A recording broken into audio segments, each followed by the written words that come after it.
Daerah Istimewa Yogyakarta, daerah dengan segala pesonanya. Yogyakarta ini pernah jadi ibu kota Indonesia loh. Sejak diproklamasikan kemerdekaan pada 17 Agustus 1945, Indonesia harus siap dalam berbagai tantangan dan ancaman seperti halnya kedatangan Nica ke Indonesia. Kedatangan Nica ke Indonesia sendiri tidak lepas dari adanya Civil Affair Agreement, merupakan hasil perundingan antara Belanda dan Inggris di London. Isinya terkait dengan pengaturan penyerahan kembali Indonesia dari pihak Inggris kepada Belanda. Mengenai perundingan ini sebenarnya telah direncanakan Belanda sejak jauh-jauh hari, yaitu ketika Jepang mulai melakukan pendudukan di Indonesia. Berdasarkan ketentuan pada fase pertama, Panglima Tentara Sekutu berwenang untuk menyelenggarakan operasi militer dan memulihkan keamanan dan ketertiban di Indonesia.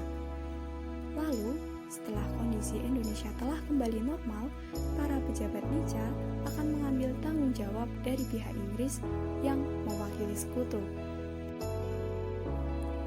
Berdasarkan Civil Affair Agreement ini, yang menyebabkan kedatangan Sekutu ke Indonesia dibonceng oleh tentara Nica.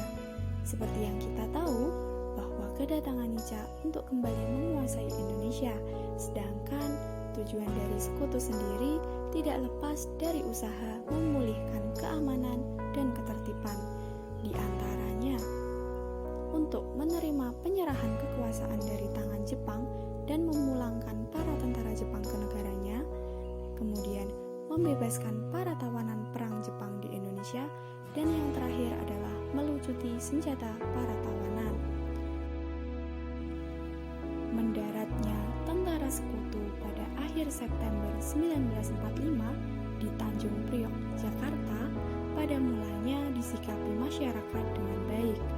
Namun, tatkala diketahui bahwa Sekutu dibonceng Nica, dalam masyarakat mulai muncul penolakan yang menyebabkan Indonesia saat itu berada dalam ketegangan.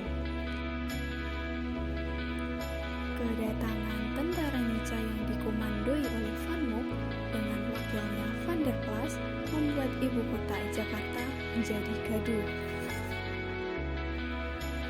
Kegaduhan yang terjadi sebagai akibat adanya aksi teror yang dilakukan Nica. Di antaranya adalah sebagai berikut.